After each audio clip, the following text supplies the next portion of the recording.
مولاي صل وسلم دائما أبدا على حبيبك خير الخلق كلهم. مولاي صل وسلم دائما أبدا على حبيبك خير الخلق كلهم. مولاي صل وسلم دائما أبدا. نحمده ونصلي ونسلم على حبيبه الكريم. أما بعد فأعوذ بالله من الشيطان الرجيم. بسم الله الرحمن الرحيم. قوا أنفسكم وأهليكم نارا. صدق الله مولانا العظيم. حضرات گرامی، یہ بات ذہن میں رکھیے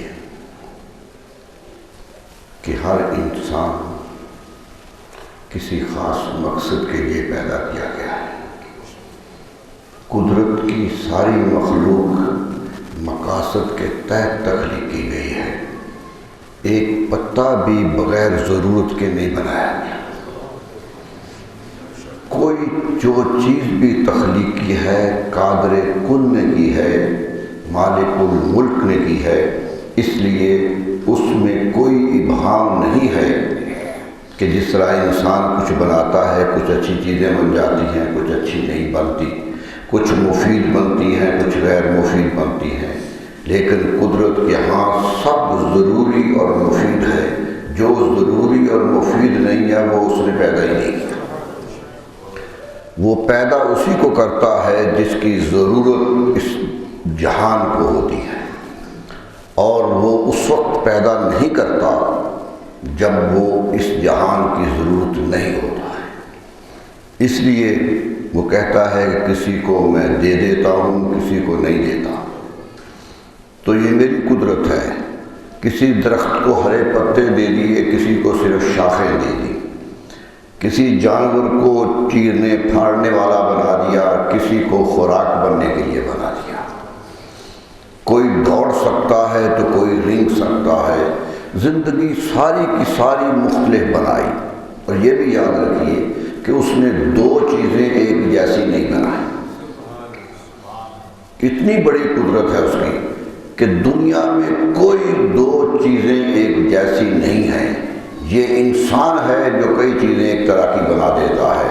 قدرت کے ہاں تو اس قسم کا تنوع ہے، بوکلمونی ہے کہ جو پیدا ہوتا ہے وہ منفرد ہے اور وحدانیت کی دلیل ہے. دلیل ہے کہ بنانے والا ایک ہے، اور وہ طاقت رکھتا ہے. جس طرح میں نے پہلے بھی کہا تھا کہ آج کا سائنسدان جو سائنسی علوم میں بہت آگے چلا گیا ہے، وہ یہ کہنے پر مجبور ہو گیا ہے کہ پوری انسانیت کے جو بال بنائے گئے ہیں، دو بال بھی ایک جیسے نہیں. کسی درخت کے دو پتے ایک جیسے نہیں ہیں. ملتے ہیں، ملتے جلتے نظر آتے ہیں. ایک کو دوسرے پہ رکھ کے دیکھیے تو فرق ہے. کہیں باریک فرق ہے، کہیں ظاہر فرق ہے، لیکن قدرت کا نظام ایسا ہے کہ وہ کسی کو مثل پیدا نہیں کرتا. وہ سب چیز بے مثل ہی پیدا کرتا ہے. ایک اچانک ذہن میں آئی، ہم تو رسول اللہ کی مثل ڈھونڈتے ہیں نا. وہ کہتا ہے میں نے پتے کی مثل پیدا نہیں کیا تو وہ میرے رسول کی مثل ڈھونڈتے ہیں. سوچو تو صحیح. تو میں نے تو کسی کو ایک دوسرے کے ساتھ پیدا نہیں کیا. ہر ایک کو شکل علیحدہ دی، عقل علیحدہ دی، قسمت علیحدہ دی. ایک پتا اڑتا ہے، کسی کے گریبان پہ لگتا ہے، کسی کے ہاتھ گلے کی زینت بنتا ہے، اور ایک ٹوٹتا ہے تو نالی میں جا گرتا ہے. ایک زمین پہ آ گرتا ہے، پاؤں کے نیچے روندا جاتا ہے، اور ایک جو ہے جسے لوگ چوم رہے ہوتے. تو کہا قسمت بھی میں نے ہر ایک کی اپنی اپنی بنائی ہے. ایک انسان ہے جو زمین پہ پڑا ہوا ہے، نہ دولت ہے نہ اس کے پاس اقتدار ہے، لیکن سارا جہان اس کے سامنے جھک رہا ہے. سارا کا سارا جہان جھک رہا ہے. میں نے آپ کو کہا تھا حضرت موسیٰ علیہ السلام جب فرعون کے سامنے گئے ہیں تو فرعون نے یہی کہا تھا اِنَّا نَظُنُّكَ يَا مُوسیٰ مَسْحُورًا، اے موسیٰ میں تو تجھے نعوذ باللہ دیوانہ سمجھتا ہوں، سحر ہو گیا ہے، جادو ہو گیا ہے، تو جادو ہوئے کی باتیں کر رہا ہے۔ لیکن قدرت کہہ رہی تھی تجھے تخت دیا ہے، اسے میں نے نبوت دی ہے، تخت بھی میرا دیا ہوا ہے، وہ بھی امتحان تھا، یہ نبوت بھی امتحان ہے، اب دیکھنا ہے امتحان میں کامیاب کون گزرتا ہے، یہ میرا دیا ہوا ہے۔ وہی جسے وہ مسحور کہتا تھا، کائنات میں سب سے چھوٹا سمجھتا تھا، وہی آئے کہ جن سے وہ ہاتھ جوڑ کے دعائیں کر رہا ہے کہ آمنت برب موسیٰ و ہارون، اے موسیٰ میں ڈوب رہا ہوں، مجھے بچا لو، میں تیرے رب پر ایمان لے آیا۔ قدرت بتا رہی تھی طاقت دیکھو، طاقت کتنی ہے اس وجود میں جو سامنے نظر نہیں آتا۔ یہی دنیا، نبی صلی اللہ علیہ وسلم کو کافروں نے کیا سمجھا؟ طائف کے کافر یہی کہتے تھے کہ آپ کے پاس خوبی کون سی ہے، آپ کو نبی بنا دیا، نہ آپ کے پاس دولت ہے نہ تخت ہے، یتیم دنیا میں آپ آئے ہیں، خاندان بھی آپ کے پیچھے نہیں ہے، اور جو آپ کے خاندان کے فرد ہیں وہی مخالفت کر رہے ہیں، یہی کہتے تھے۔ حضرت طالوت کا ذکر قرآن نے کیا کہ ہم نے انہیں بادشاہی دی تو کافروں نے انکار کر دیا کہ لم یؤت ساعۃ من المال، ہم اس کو حکومت کیسے مانے، اس کے پاس تو دولت ہی نہیں۔ یہ نظام تھا قدرت کا کہ اعتراض یہ تھا کہ نہ اس کے پاس لشکر ہے نہ اس کے پاس دولت ہے، بادشاہی کیوں دے گی؟ قدرت کہہ رہی تھی نہیں، یہ فیصلے تمہارے نہیں ہیں، ہمارے ہیں، فیصلہ کا حق ہمیں ہے۔ ارے تمہیں اپنی جان کے فیصلے کرنے کا حق نہیں ہے تو کائنات کے فیصلے کیسے کریں؟ جب جان ٹوٹنے لگتی ہے تو تمہاری جان ہوتی ہے، بچا کے دکھاؤ۔ جب اسے بچانے کی قدرت نہیں رکھتے، بیماری آتی ہے تو سوچتا ہے آدمی کیا کھا لیا تھا بیمار ہو گیا، قدرت کہتے ہیں یہ سب کچھ ہم دے رہے ہیں، تم تو اپنی جان کے وارث بھی نہیں ہو۔ اس لیے شریعت کا حکم ہے کہ جب انسان مر جاتا ہے کوئی چیز اس کی نہیں رہتی، ساری شریعت کی ہو جاتی ہیں، شریعت جیسے چاہے تقسیم کرتی۔ وراثت کی تقسیم شریعت نے اپنے ہاتھ میں لی ہے، مرنے والے کے ہاتھ میں نہیں لی، کہ تیری جائیداد ہے، تمہیں فائدہ اٹھانے کا موقع دیا تھا، کیسے اٹھایا، اجر لینا ہے یا سزا لینی ہے یہ تم اس کو بھگتو گے، لیکن جو پیچھے چھوڑ رہا ہے وہ ہمارا ہے، ہم تقسیم کریں گے کہ باپ کو کتنا دینا ہے، بیٹے کو کتنا دینا ہے، تم تقسیم نہیں کرو گے، یہ ہمارا فیصلہ ہے۔ تو انسان تو اللہ کے ہاتھ میں ہے، سب کچھ اللہ۔ قرآن کہتا ہے مسیطر ہیں ہم، ایک عجیب جملہ قرآن نے کہہ دیا، مسیطر کا جملہ استعمال کیا۔ مسیطر اس کو کہتے ہیں جو گھات لگا کے پیچھے بیٹھا ہو کہ کو گزرتا ہے اسے دیکھوں، اسے خبر نہ ہو کہ کون دیکھ رہا ہے۔ دشمن کی گھات میں لوگ بیٹھتے ہیں کہ دشمن کو خبر نہ ہوئے، انجان گزرے تو حملہ کر دیں۔ فرمایا تم گھات لگا کے دشمن پکڑتے ہو، ارے سب سے گھات بڑی تو قدرت نے لگائی ہوئی ہے، تم گزرتے ہو تمہیں خبر ہی نہیں ہوتی کیا ہو رہا، وہ دیکھتا ہے۔ فرمایا جب دو تم باتیں کر رہے ہوتے ہو تو تیسرے ہم ہوتے ہیں، فرمایا تین کرو تو چوتھے ہم ہوتے ہیں، اس سے کم ہو جاؤ یا زیادہ ہو جاؤ، جتنے بھی ہو جاؤ ہمارا وجود وہاں موجود ہوگا۔ تو میرے دوستو وہ تو واجب الوجود ہے، جس کا وجود جہاں نہیں ہے وہاں کچھ نہیں ہے، وجودہ بہی و وجود کل شیء بہی، امام غزالی علیہ رحمۃ فرماتے ہیں اس کا وجود اس کے اپنے وجود پر ہے، وہ خود ہے، کسی نے اسے نہیں بنایا، لیکن ساری کائنات کا وجود اس پر ہے کہ وہ جسے چاہے تو چلتے ہوئے دریا ٹھہر جائے اور چلتے ہوئے دریا ابل پڑے، اور چاہے تو پہاڑ اڑ جائے، ہوگا کہ نہیں ہوگا؟ قرآن کہتا ہے یہاں نہیں دیکھو گے تو قیامت آنے دو، دکھا دیں گے، دکھا دیں گے، سب منفوس، قرآن کہتا ہے روئی کی طرح اڑا دیں گے، اہل منفوس، دھنکی ہوئی روئی کی طرح پہاڑ اڑتے تم دیکھو گے، آج ان کے وزن کو دیکھ کے حیران ہوتے ہو کتنے ہیں، فرمایا نہیں،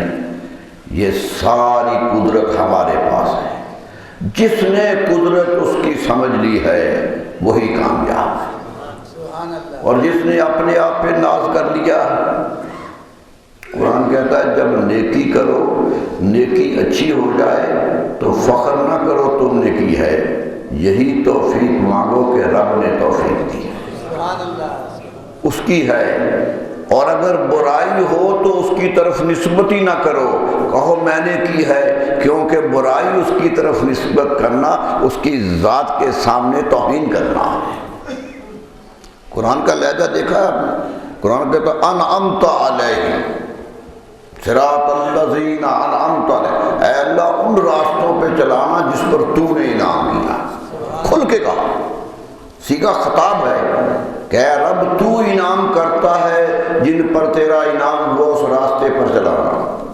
اب کیا کہنا چاہیے تھا کہ یا اللہ اس راستے پہ نہ چلانا جس پر تیرا غضب ہوا، قرآن نے نہیں کہا، قرآن نے یہ جملہ استعمال نہیں کیا۔ غضب کون کرتا ہے؟ وہی کرتا ہے، رحمت بھی وہ کرتا ہے، رحمت کا تو اعتراف ہر مومن کرتا ہے، ہر نماز میں کرتا ہے کہ انعمت علیہم، تو نے انعام کیا، لیکن جب غضب کا بات آتا تو غیر المغضوب علیہم، اس راستے پہ نہ چلانا جس پر غضب ہو گیا، نسبت ہی ختم کر دی، نہیں نسبت دی۔ فرمایا ادب کا تقاضا یہی ہے، سب کچھ ہماری طرف سے ہے، لیکن غلطی کرو تو اپنی طرف سے سمجھو، اچھائی کرو تو ہماری طرف نسبت کرو، یہ ہے ادب کے تقاضے۔ تو میرے دوستو اس نے ہر چیز کسی خاص مقصد کے لیے پیدا کی، ایک چیز کو مٹا کے دیکھو کتنا فرق پڑتا ہے، ایک چیز، ایک پتا بھی اس نے ضرورت کے بغیر پیدا نہیں کیا، ایک مکھی بھی اس نے ضرورت کے بغیر پیدا نہیں کی ہے، یہ سارا سب کچھ کائنات کا حسن ہے، کائنات کو حسین بنایا ہے کیونکہ احسن الخالقین ہے۔ فرمایا تخلیق کا حسن ہمارے پاس ہے، جیسے بنایا، کبھی ہوا ہے کہ ایک مرغی کے نیچے اس کا انڈا رکھا جائے اور اس سے بطخ نکل آئے؟ فرمایا ہم نے قاعدہ مقرر کیا، قاعدہ ہمارا ہے، یہی ہوتا ہے، پھر کیوں ہماری قدرت کو تسلیم نہیں کرتے؟ زمین میں بیج آم کا لگاؤ تو آم ہی نکلتا ہے، سنترے کا لگاؤ تو سنترا ہی نکلتا ہے، یہ نظام کون چلا رہا ہے؟ یہ کون ہے جو پوری کائنات کو ایک ضابطے کے اندر رکھے ہوا ہے؟ اور میں نہیں، سب کچھ ہم کر رہے ہیں، قدرت مانو۔ قرآن مجید بار بار کہتا ہے کہ نبی کی بات نہیں بھی مانتے ہو تو قدرت کی بات تو مانو، قدرت کی بات تو مانو کہ قدرت خود اشارے دے رہی ہے کہ میں ہوں اور کوئی نہیں ہے، وہی ہے میرے دوستو۔ سچی بات ہے کہ وہی سب ما شاء کان وما لم یشاء لم یکن، جو وہ چاہتا ہے ہو جاتا ہے اور جو وہ نہیں چاہتا وہ ہو نہیں سکتا، ممکن ہی نہیں ہے۔ انسان محنت کر کے دیکھ لے، طاقت لگا کے دیکھ لے، ہوتا وہی ہے جو اس کی قدرت کا فیصلہ ہوتا ہے۔ مومن کو یہ بتایا گیا کہ وہ قدرت والا ہے، اس کی قدرتیں تسلیم کرو۔ تم تو اس کائنات میں ایک جز ہو، ایک حصہ ہو، اکڑتے کس بات پر؟ قرآن کہتا اکڑتے کس بات پر؟ دھرتی پہ سینہ تان کے چلتے ہو کس لیے؟ دھرتی پہ سینہ تان کے چلتے ہو کس لیے؟ تم آسمان تو سر پہ سنبھالے ہوئے نہیں، آسمان تمہارے سر پہ تو کھڑا نہیں ہے، وہ بے ستون کھڑا، اس کا فرمایا حل تری من تفاوت، فرمایا نظریں دوڑاؤ آسمان پر، کوئی کمی دیکھی ہے ہمارے آسمان؟ قرآن پکار پکار کہتا ہے دیکھو زمین کو دیکھو، آسمان کو دیکھو، اتنی نرم بنائی ہے کہ انگلی سے کرے دو تو زمین کرید لو، لیکن اتنی سخت رکھی ہے کہ 100 منزلہ عمارت بھی کھڑے کر دو نیچے نہیں جھکتی۔ اور میں ایک ہی لمحے میں دونوں قوتیں اسے دی، اسے دی ہے، اسے تمہارے لیے ایک طاقت بنایا ہے، اور تمہیں بھیجا بھی اسی زمین پر گیا تھا کہ جاؤ زمین پہ، فَإِنَّ لَكُمْ فِيهَا مَعَائِشٌ، جاؤ دنیا پہ جاؤ، ساری زمین تمہارے وَلَكُمْ فِي الْأَرْضِ مَتَاعٌ وَلَكُمْ فِي الْأَرْضِ مُسْتَقَرٌّ وَمَتَاعٌ إِلَىٰ حِينٍ، زمین پہ اے آدم علیہ السلام چلے جاؤ، کسی خوف کے بغیر جاؤ، اپنی نسل کا ڈر لیے کے بغیر جاؤ، کیونکہ زمین تمہاری قرارگاہ بھی ہے اور تمہارے رزق کا سامان بھی ہے۔ ہم نے سارا رزق اس میں رکھ دیا ہے۔ اس لیے میں کہتا ہوں کبھی کبھی ذہن میں آتا ہے کہ انسان کتنے بڑھ جائیں زمین کا رزق ختم نہیں ہوگا، کیونکہ کہا تمہارے لیے ہم نے رزق رکھ دیا، اور کب تک رکھا؟ الہین قیامت آنے تک، قیامت تک جو ہے تمہارا ہے، یہ تو تم ناجائز کرتے ہو کہ کسی کا رزق چھین لیتے ہو، رزق تمہارا۔ اس لیے کہا فَفِي أَمْوَالِهِمْ حَقٌّ لِلسَّائِلِ وَالْمَحْرُومِ، ہمارا تمہارے مالوں میں حق ہے سائل کا اور محروم کا۔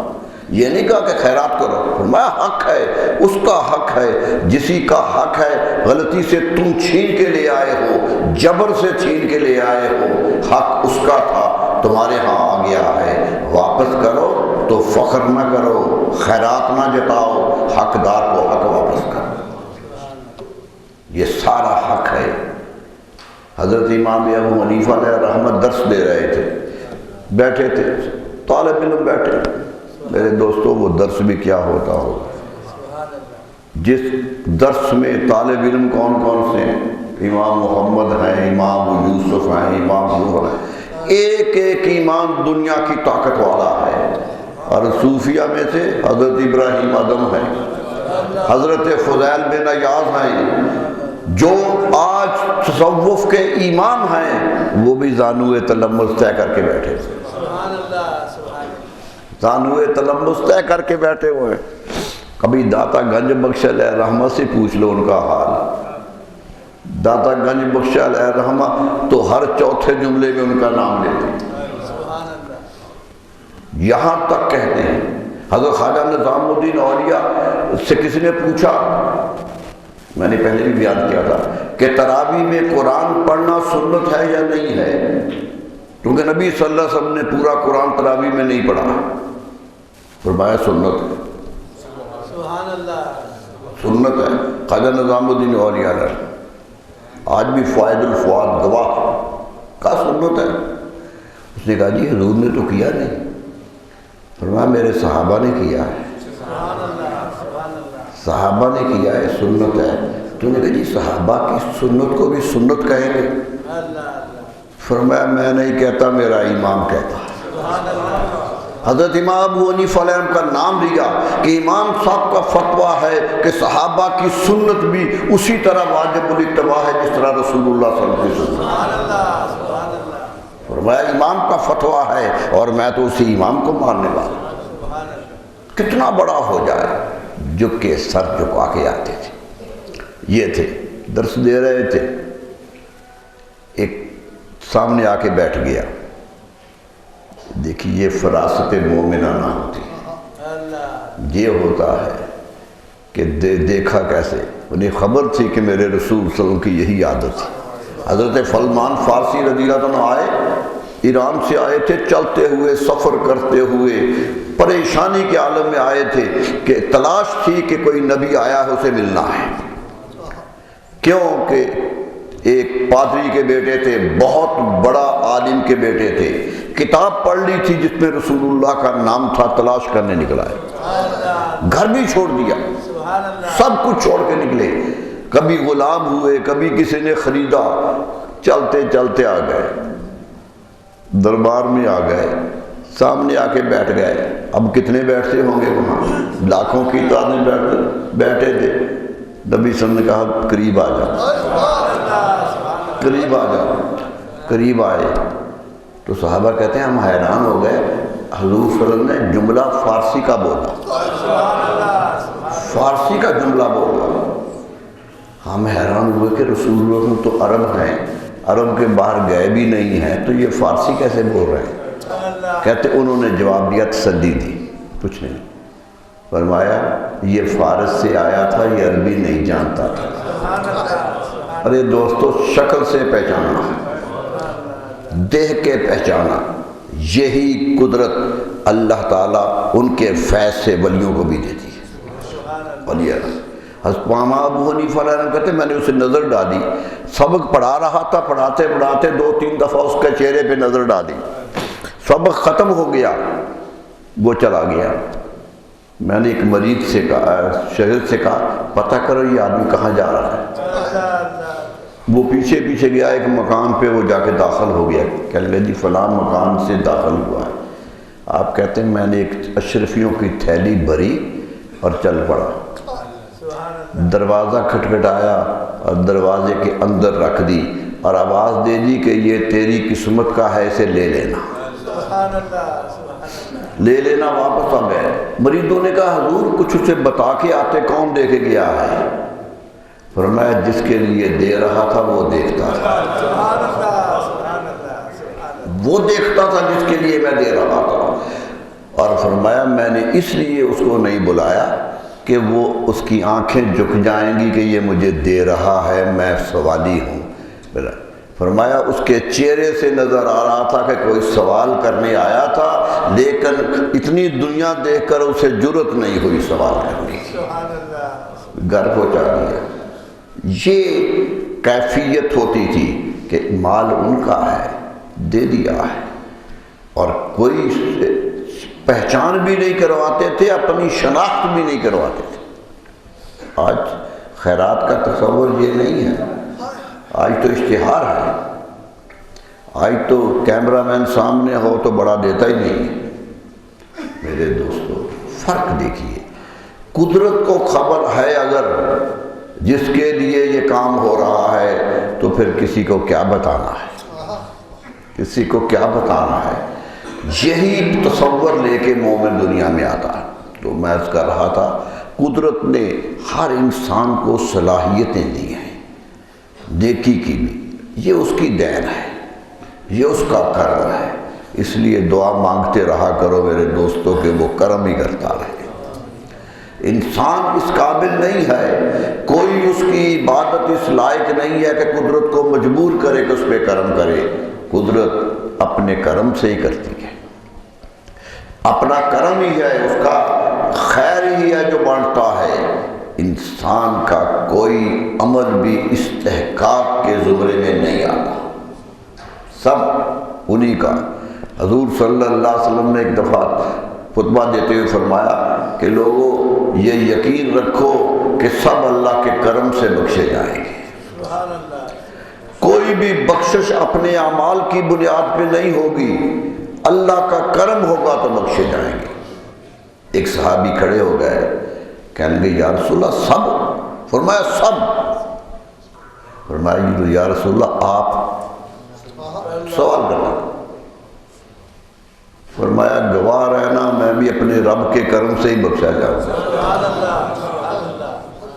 بتا دیا کہ رب پر اعتماد رکھو، وہ دیتا ہے، اسی نے مجھے نبوت دی ہے، میں نے تو مانگ کے نہیں لی، وہ دیتا ہے، وہ کسی کو موسیٰ بناتا ہے، کسی کو عیسیٰ بناتا ہے، یہ تو اسی کے فیصلے ہیں کہ نبوت کس کو دینی ہے۔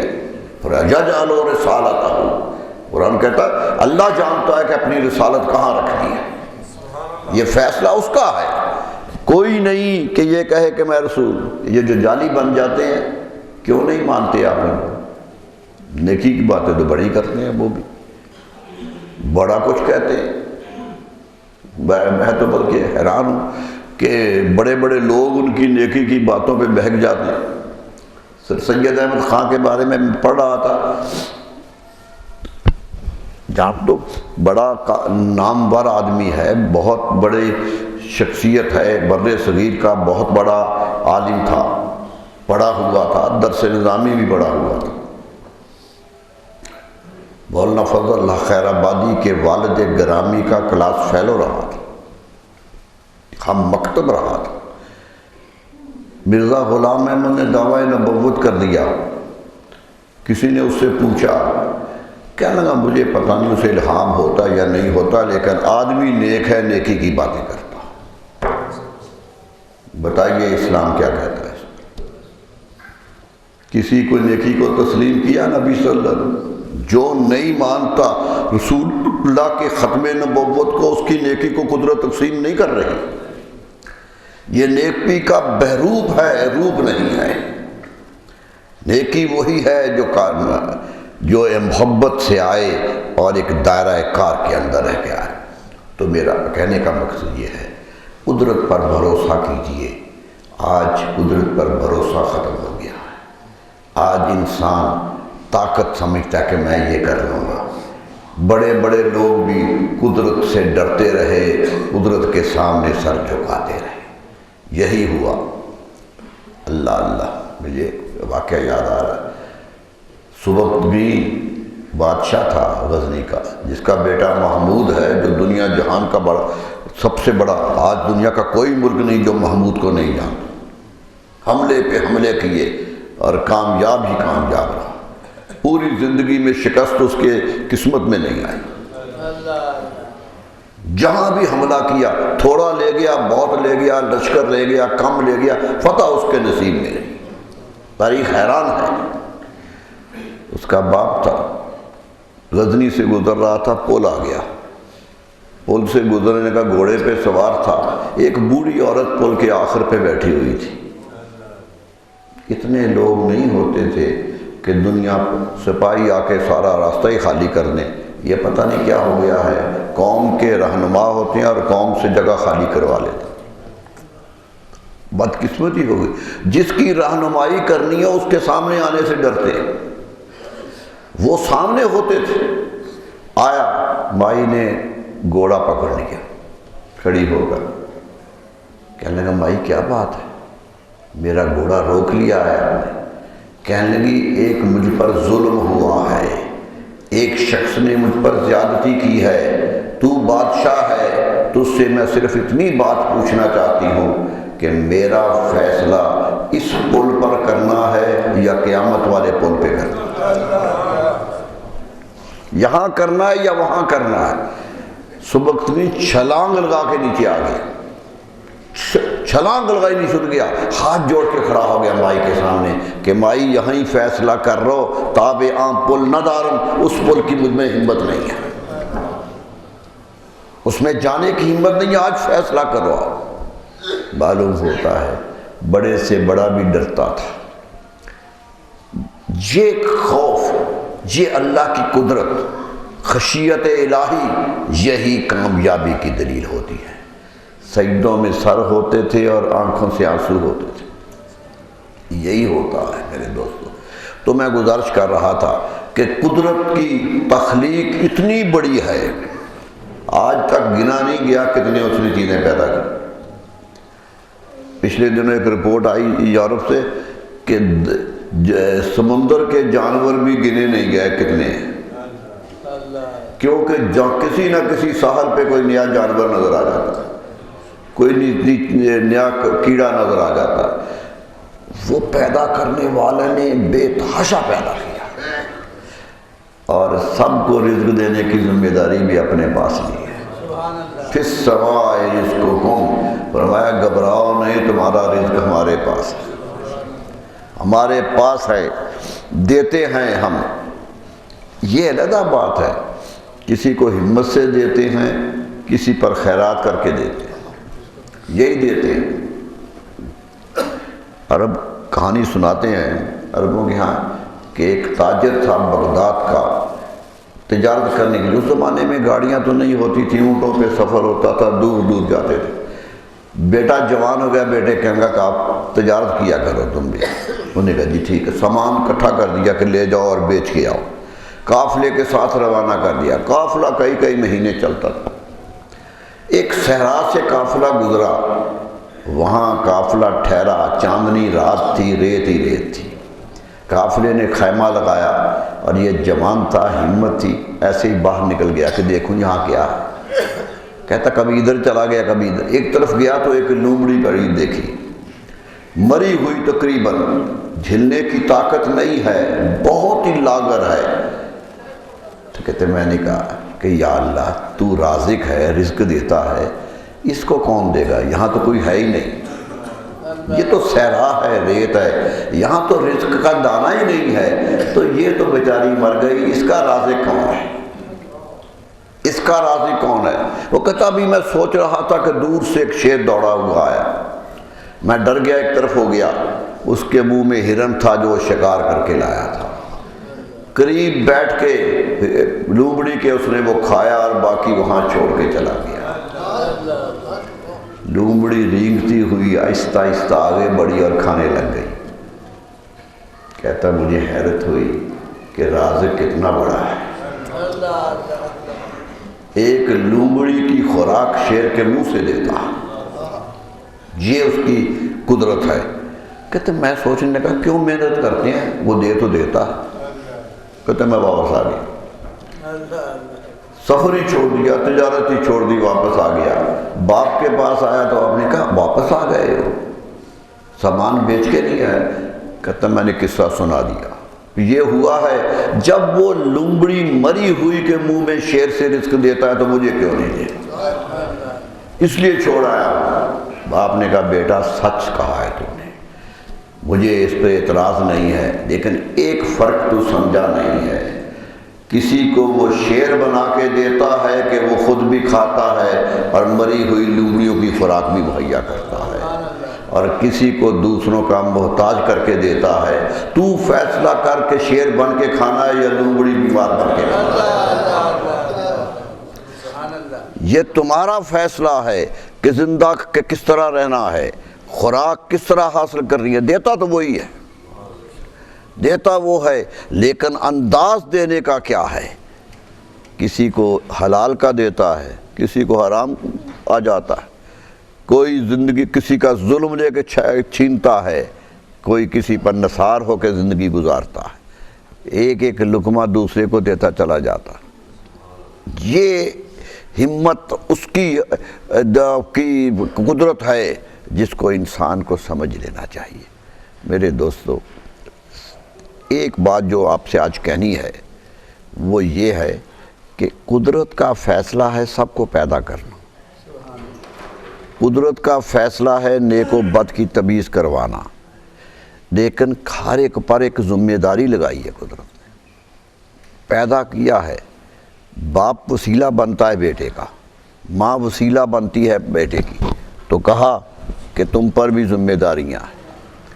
بیٹا بیٹا ہے، بیٹے پر ذمہ داریاں بنائی کہ باپ کی ذمہ داریاں تمہاری ہیں، فرمایا باپ تمہارے لیے قیمتی ہے، یہاں تک فرما دیا کہ باپ کے چہرے کو محبت سے دیکھنا حج کا ثواب ملتا ہے، یہاں تک تم دے دیا۔ اور ماں کے تو پاؤں تلے جنت رکھ دی، الجنت تحت اقدام امہاتکم، تمہاری قدموں کے ماؤں کے نیچے جنت ہے، یہاں تک کہہ دیا۔ وہ ماں جو کوئی عزت نہیں رکھتی تھی جنت کی وارث بن گئی۔ نبی صلی اللہ علیہ وسلم نے اس صحابی کا جنازہ پڑھنے سے انکار کر دیا جس کی ماں ناراض تھی، پر میں نہیں پڑھتا، پہلے ماں خوش کرو پھر جنازہ لے کے آؤ۔ بتا دیا کہ اس کی ذمہ داری اسے ہے، اس کے لیے ہے، لیکن اس کی ذمہ داری بھی ہے، ماں کی گود کی ذمہ داری بھی ہے کہ وہ آنے والا معصوم جسے کچھ نہیں خبر، جو نہ سنتا ہے نہ دیکھتا ہے، ابھی زندگی میں آیا ہی ہے، اس کی پرورش کس نے کرنی ہے، یہ کون ذمہ دار ہے؟ قرآن کہتا ہے یاد رکھو دنیا میں محنت کرتے ہو بیٹے کو رزق دینے کے لیے، بیٹے کو خوشحالی دینے کے لیے، سوچو 4 دن کی خوشحالی کے لیے تو اتنی محنت کرتے ہو کہ ہر جائز اور ناجائز ذریعہ استعمال کرتے ہو، لیکن کبھی سوچا ہے کہ یہ جنت میں بھی جائے گا یا نہیں جائے گا؟ کبھی یہ فیصلہ بھی کیا؟ اگر تمہاری خوشحالی سے وہ سب کچھ کھاتا پیتا دنیا سے جائے گا اور دوزخ میں چلا جائے گا تو بتاؤ تمہاری محنت کیا گئی؟ تمہاری محنت کیا ہوئی؟ قُوا أَنفُسَكُمْ وَأَهْلِيكُمْ نَارًا، قرآن پکار پکار کہہ رہا ہے اپنے آپ کو بھی بچاؤ، اپنے گھر والوں کو بھی دوزخ سے بچاؤ، ذمہ داری ہے تمہاری۔ معلوم ہوا دوزخ کھلا ہے، بچانا ہے اپنے آپ کو بھی، دوزخ سے بچ کے جانا ہے، دوزخ سے بچ کے رہنا ہے، اور فرمایا اولاد کو بھی بچانا ہے، اس کی ذمہ داری ہے۔ میں کئی دفعہ سوچتا ہوں آج کل ہمارے ہاں تقریروں کا موضوع ہوتا ہے والدین کی عزت و احترام، کرتے ہیں بہت، ہم بھی کرتے ہیں، حقوق والدین ہوتا ہے، لیکن حقوق والدین تو اس بچے پر ہیں جو جوان ہو گیا۔ ارے جب وہ جوان نہیں ہوا اس وقت حقوق کس کے؟ اس وقت تو اس اولاد کے حقوق ہے کہ اسے پالنا کیسے ہے۔ ہم نے اپنے حقوق ادا نہیں کیے، اولاد سے اپنے حقوق مانگتے ہیں۔ نہیں ہوتا یہ سلسلہ، یہ یک طرفہ ٹریفک نہیں چلتی، دو گے، کرو گے، ان پر محنت کرو گے تو پھر ہوں گے۔ ارے حضرت امام حسین رضی اللہ تعالی عنہ ایک ایسی گود میں آئے جو محنت والی گود تھی، ایسے باپ کے گھر میں آئے جو زندگی میں مسکینی سے زندگی گزارتے چلے گئے، جن کے مسکینیوں کا ذکر قرآن نے کیا، اس قدر ہے، لیکن پھر بھی رسول اللہ صلی اللہ علیہ وسلم قدم قدم پہ سمجھا رہے ہیں، پیار کر رہے ہیں اور کہہ رہے ہیں کہ بیٹا یہ نہیں کرنا ہے۔ بیٹھے تھے امام حسن رضی اللہ عنہ وسلم کے پاس، ایک عورت آئی کھجوروں کا ٹوکرا لے کے، حضور نئی کھجوریں اتری ہیں میں تحفہ لے کے آئی، یہ صدقہ ہے میں لے کے آئی ہوں، آپ نے رکھ دیا۔ امام حسن چھوٹے تھے، 4-5 سال کے ہوں گے، آئے دوڑ کے کھجور پکڑ کے منہ میں ڈال دی، بچے تھے پکڑ لی۔ اب فرض کس کا تھا؟ فرمایا میں دیکھ رہا ہوں۔ صحابہ کہتے ہیں ہم حیران ہو گئے کہ منہ پکڑ لیا، منہ پکڑ لیا اور زور سے دبایا، منہ کھول دیا، انگلی اندر ڈالی اور کھجور کو پکڑ کے باہر نکال دیا۔ فرمایا بیٹا یہ تیرے لیے جائز نہیں ہے، یہ تیرے لیے مناسب نہیں ہے، کیونکہ تو سادات سے ہے اور سادات کو میں نے صدقہ منع کیا ہے۔ کوئی قرآن کا حکم نہیں آیا، رسول اللہ کا عمل ہے، یہ عمل رسول ہے صلی اللہ علیہ وسلم کہ نہیں میں نے اپنی اولاد کو صدقات سے نہیں پالنا ہے، محنت کو پالو، محنت کرو اور محنت سے زندگی گزارو۔ یہ سبق دیا تھا آنے والی نسلوں کو کہ تم حکومت اپنی اولاد کو حکومت پہ خرچے پہ نہ چلاؤ۔ دیکھ لو میں نے اپنی اولاد کو جو مجھ پر لوگ قربان بھی کرتے تھے وہ بھی نہیں دیا، وہ بھی نہیں دیا، اس لیے کہ میں چاہتا تھا کہ یہ محنت کریں، یہ زندگی میں اپنے رزق پر اعتماد کریں۔ اس اعتماد کو جوان رکھنے کے لیے کوشش کی، اور پھر وہی ہوا کہ وہ جوانی کیسے چڑھے، عطایت شعری کی انتہا ہو گئی کہ ایک ایک عطایت شعر ہو گیا، اپنے پیار سے پکڑا، امام حسن رضی اللہ عنہ کو پکڑا، پیار کیا اور فرمایا میرے صحابہ گواہ رہنا یہ میرا بیٹا سید ہے۔ کہا میرا بیٹا سید ہے، دو مسلمانوں کے گروہوں کے درمیان جب اختلاف حد کو پہنچ جائے گا یہ میرا بیٹا ان میں صلح کرائے گا، یہ تفرقہ پیدا نہیں کرے گا، صلح کرائے گا۔ اور تاریخ گواہ ہے کہ امیر معاویہ اور ان کے درمیان اختلاف ہوا تو امام حسن آگے بڑھے، امام حسن رضی اللہ آگے بڑھے اور فرمایا اے امیر میں خلافتی چھوڑتا ہوں تاکہ جھگڑا ہی ختم ہو جائے، میرا باپ خلیفہ تھا لیکن میں انکار کرتا ہوں، فرمایا یہی سرداری کی دلیل ہوتی ہے۔ کیوں کہ لوگ عزت حکومت کے تخت پہ بیٹھ کے لیتے ہیں، ہم تو زمین مسجد کے فرش پہ بیٹھ کے بھی اس سے بڑی عزت پاتے ہیں۔ ہماری عزت تو چٹائی ہے مسجد کی، سب سے بڑی چٹائی ہے، بادشاہ جھکتے ہیں قدم، میں نے کہا تھا نا اکبر ننگے پاؤں اجمیر شریف جاتا رہا، پیدل چل کے ننگے پیر جاتا تھا، دلی سے اجمیر کا فاصلہ دیکھ لیجیے، ننگے پیر گیا اور دعا مانگی کہ یا اللہ مجھ پہ کرم کر دے۔ معلوم ہوا تخت پہ بیٹھے ہوئے کو اپنے تخت پہ بیٹھ کے دعا کرنے کی توفیق نہیں ہوئی، کسی مزار پہ کھڑا ہے۔ تو ان کی قدر ہوئی، کیوں کہ انہوں نے زندگی گزاری ہے۔ میرے دوستو، اپنی اولاد، حضرت خواجہ معین الدین چشتی اجمیری کے 3 بیٹے تھے، 3 بیٹے تھے، بلکہ میں تو کبھی حیران ہوتا ہوں چشتی سلسلے کا دعویٰ ان کے ساتھ ہوتے ہوئے 3 بیٹوں کے نام کسی صوفی کو پتہ نہیں۔ میں نے داتا صاحب بھی پوچھا تھا کہ نام ہی بتا دیجئے 3 کا۔ تینوں کاشتکاری کرتے تھے، زمین پہ ہل چلاتے تھے خود۔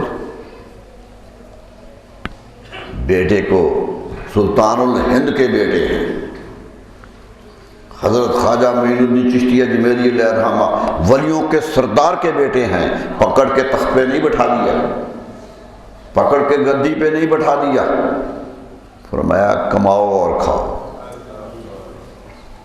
تاریخ میں نام نہیں آیا،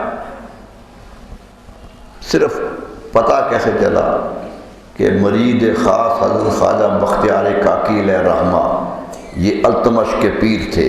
التمش دہلی کے تخت کا بادشاہ تھا، ہندوستان کے مسلمان بادشاہوں میں التمش بڑا نمایاں بادشاہ، بہت بڑا۔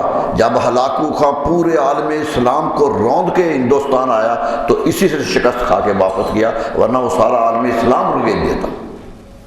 ہلاکو کے خلاف کھڑے ہونے والا بادشاہ التمش تھا، اتنا بڑا بادشاہ۔ حضرت شیخ عبدالحق محدث دہلوی علیہ الرحمہ کہتے ہیں مجھے لوگوں سے خیال آتا ہے ورنہ میں التمش کو ولی اللہ کی صف میں لکھوں۔ شیخ عبدالحق محدث دہلوی کہہ رہے ہیں کہ اتنا نیک بادشاہ تھا، اتنا کرنے والا بادشاہ تھا، اور کام کیے ہیں دنیا میں بہت زیادہ۔ مرید تھا حضرت خواجہ قطب الدین بختیار کاکی علیہ، کہتا میری خواہش ہوتی تھی کہ خواجہ صاحب میرے دربار میں آئیں تو میں استقبال کروں۔ اس زمانے میں بڑے صوفی آئے، بغداد اجڑ گیا تھا، بغداد سے جو وہاں سے نکلا ہندوستانی آیا، اور التمش روز، تاریخ کہتی ہے روز کسی نہ کسی ولی کا استقبال کر رہا ہوتا تھا، آ جاؤ میرے ملک میں، آ جاؤ میرے ملک میں۔ یہ جتنے ولی اللہ ہندوستان میں نظر آتے ہیں ان کے بزرگ سارے التمش کے دور میں آئے۔ تو کہتے ہیں میری خواہش تھی کہ آئیں، میں محنت بھی کرتا تھا کہ حضور کبھی تشریف لائیں۔ کہتے تھے التمش میرا کیا کام تخت سے ہے، میں تو درویش ہوں، میرا تخت سے کیا کام ہے۔ کہتے میں حسرت ہی لے کے رہ جاتا تھا۔ ایک دن میرے چوکیدار نے آ کے کہا کہ حضرت خواجہ تشریف لا رہے ہیں۔ میں اچھل پڑا کر تخت سے ننگے پاؤں بھاگا، محل کے باہر کے دروازے تک چلا گیا تو وہاں وہ ایک مرید ساتھ ہے اور آ رہے ہیں۔ استقبال کیا، لا کے تخت پہ بٹھا دیا۔ کہنے لگے التمش میں نے آنا تو نہیں تھا، ایک مجبوری ہو گئی۔ کہا کیا ہوا؟ فرمایا میرے شیخ بزرگ خواجہ معین الدین چشتی اجمیری علیہ الرحمہ کا بیٹا کاشتکاری کرتا ہے، اس کی زمین ایک ہندو نے چھین لی ہے، مجھے اپنے پیر کے بیٹے کا دکھ دیکھا نہیں گیا، مجھے دیکھا نہیں گیا اس لیے میں آ گیا ہوں، ورنہ تیرے تخت پہ کبھی نہ آتا۔ نعرہ تکبیر، نعرہ رسالت۔ میرے دوستو سوچئے کیا کہہ رہے ہیں، ان کے اس کہنے سے پتہ چلا کہ بیٹے کاشتکاری کر رہے، ورنہ روایت ہی کوئی نہیں۔ میرے دوستو یہ تھے لوگ، قدرت نے ذمہ داریاں دی تھی، یہ دنیا کی ذمہ داریاں نبھا رہے تھے، اور آج بھی فرائض ہیں ہم پر۔ ہمارا بھی فرض ہے کہ کسی بے راہ کو راست پہ لانے کی کوشش کریں، کسی غریب کی دستگیری کریں، کسی نکارہ کی۔ علم دولت ہے۔ نبی صلی اللہ علیہ وسلم، ابن ماجہ کی حدیث ہے، صحیح سنن ابن ماجہ کی، فرمایا من تعلم علما فکتمہ، جس نے علم سیکھا اور چھپا لیا کہ میں نے پیسے دے کے سیکھا، میں نے محنت کی ہے، میں نے فیسیں دی ہیں، سیکھا ہے، اور چھپایا کہ لگوں گا استاد، تنخواہ ملے گی تو پڑھاؤں گا ورنہ نہیں پڑھاؤں گا۔ یہی ہوتا ہے نا، سبق ہی نہیں دکھ پاتا ہے۔ فرمایا فقتمہ، اور اس نے چھپا لیا اس علم کو جس نے سیکھا تھا۔ الجمہ اللہ یوم القیامہ بلجام من نار، فرمایا قیامت کے روز اللہ اس کی زبان میں لوہے کی لگام ڈال دے گا۔ ساستہ کی حدیث۔ فرمایا بلغوا انی ولو آیا، ایک آیت بھی مجھ سے تمہارے پاس پہنچے تو اسے بھی آگے بھلا، یہ تمہاری جاگیر نہیں ہے۔ علم امانت داری سے حاصل کیا جاتا ہے اور دیانت داری سے قوم کو بانٹا جاتا ہے، یہ شرط۔ لے کر میرے دوستو یہ تو ہو گیا، اب تو علم کے بھی سودے ہونے لگ گئے۔ کوشش کرو جتنا آتا ہے دوسروں تک پہنچاؤ، یہ نبی صلی اللہ علیہ وسلم کا حکم بھی ہے اور اسلام کی عادت بھی ہے۔ ہم بدقسمتی یہ ہے کہ اس حکم کو ماننے کو تیار نہیں ہے۔ حضور صلی اللہ علیہ وسلم فرمایا ایک آدمی پیٹ بھر کے کھانا کھا رہا ہے اور اس کے گرد و 40 گھروں تک اگر کوئی بھوکا سو گیا ہے تو قیامت کے روز اس کی پرشش ہوگی۔ یہ تھی ذمہ داریاں جو ہمیں دی گئی تھی، ہم تو ذمہ داریوں سے غافل ہو گئے میرے دوست۔ اسلام سلامتی کا دین ہے، یہ سلامتی پھیلاتا ہے۔ اسلم تسلم، نبی صلی اللہ علیہ وسلم کے ہر خط کا یہ جملہ ہے، جتنے بھی بادشاہوں کو خط لکھے اس میں یہ جملہ لازمی لکھا کہ اسلم تسلم، میرا اسلام قبول کر لو سلامتی میں آ جاؤ گے۔ آج بھی اسلام سلامتی کا دین نہیں ہے، آج رواداری نہیں ہے، محبت کا خلوص نہیں ہے۔ یاد رکھ لیجئے محبت ہی زندگی میں فاتح عالم ہوتی ہے۔ اپنے فرائض ادا کیجئے۔ میں خصوصیت سے ہر والد کو کہوں گا کہ اپنے بیٹے کی ذمہ داری نبھائے اپنے بیٹے کی ذمہ داری۔ اگر بیٹے کا نیک بن گئے ہیں تو میرے دوستو ولد صالح یدعو لہ، حدیث میں ہے کہ آدمی مر بھی جائے تو اس کو اجر ملے گا اس بیٹے کا جو نیک ہوگا، اور نیک بیٹا اس کے لیے ہاتھ اٹھاتا رہے گا۔ میرے دوستو بیٹے کی خاطر نہیں کرنا تو اپنے لیے ایصال ثواب کی خاطر ہی بیٹے پہ محنت کر، اس کی دعائیں آئیں گی تو کوشش کرو میرے دوستو۔ اولاد کو، آج اولاد بگڑ رہی ہے، آج اولاد کا حال بہت برا ہے، آج جوان بہک رہا ہے۔ جوانی ہی سب سے بڑی قوت ہوتی ہے۔ نبی صلی اللہ علیہ وسلم نے جوانوں پر یہ اعتماد کیا تھا، جوانوں کو ہی ترجیح دی تھی، بلکہ اپنے زندگی میں حضرت اسامہ کو سپہ سالار مقرر کر دیا تھا، اور آپ کو حیرت ہوگی کہ اس لشکر میں حضرت فاروق اعظم بھی تھے۔ جوان کو اوپر رکھ دیا تھا، کیوں کہ مستقبل ان کا ہے، یہی مستقبل ہے۔ اگر اپنا مستقبل سہانا چاہتے ہو تو اولاد کا تذکرہ کرتے رہو، اولاد پر محنت کرتے رہو۔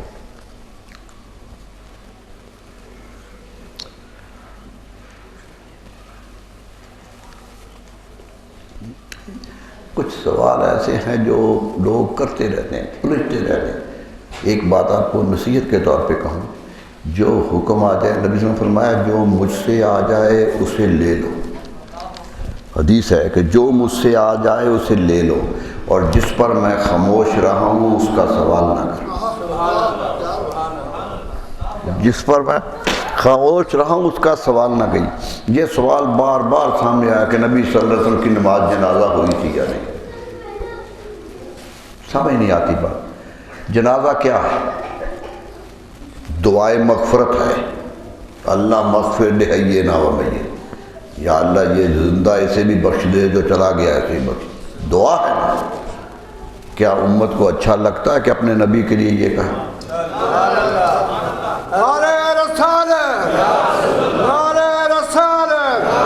سوچئے تو صحیح، ان کے ایک صدقے سے تو اپنی بخشش مانگ رہے ہیں۔ ان کی جنازہ نماز پڑھنی، میرے دوستو جنازہ پڑھنا ہوتا تو گراؤنڈ میں لاتے، میدان میں لاتے، جنازہ ہوتا ایک امام بنتا پیچھے نماز۔ کون امام بنا ہے؟ کون امام بنا ہے؟ کہاں 10 آدمی اندر جاتے تھے اور باہر آ جاتے تھے، کیا یوں بھی جنازے پڑھے جاتے؟ 10 اندر آتے تھے اور باہر پڑھے جاتے ہیں۔ ہمارا عقیدہ ہے کہ رسول اللہ صلی اللہ علیہ وسلم کے سامنے اپنی بخشش کا سامان کرنے کے لیے قوم جاتی تھی اور درود پڑھ کے آ جاتی تھی۔ اس لیے یہ تصور نہ کیجیے، اپنے آپ پہ قیاس نہ کیجیے نبی کا۔ اس دفعہ میں نے کہا تھا کہ ہم عرس بھی نہیں مناتے، ہم کیوں نہیں مناتے؟ کہ عرس بھی دلیل ہوتا ہے کہ یہ اچھی زندگی گزار گیا ہے، ہم گواہی دے رہے ہیں۔ ارے تم گواہی دو نہ دو، وہ تو اللہ کے رسول ہیں۔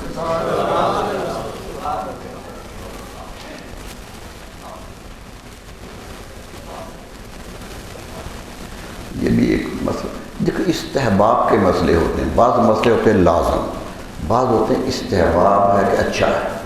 منگل کے روز کہا کہ بال تراشنے کیسے ہیں، بزرگ کہا کرتے تھے کہ نہ تراشے جائیں، نہ کہا کر۔ ہم نے بزرگوں سے سنا، بزرگ کہتے تھے کہ نہیں، کہ دن مقرر ہے، کیونکہ سب سے دن اچھا جمعے کا ہے، کہ یہی جمعہ پاکیزگی کا دن ہے، اسلام پاکیزہ دین ہے۔ تو اگر ایک بزرگ کے کہے پہ کوئی عمل کرتا ہے تو اچھا کرتا ہے۔ اس لیے لیکن اس کو ایک ایمان کا عقیدہ بنانا درست نہیں ہے، ایک اچھا عمل سمجھ کے قبول کر لینا چاہیے۔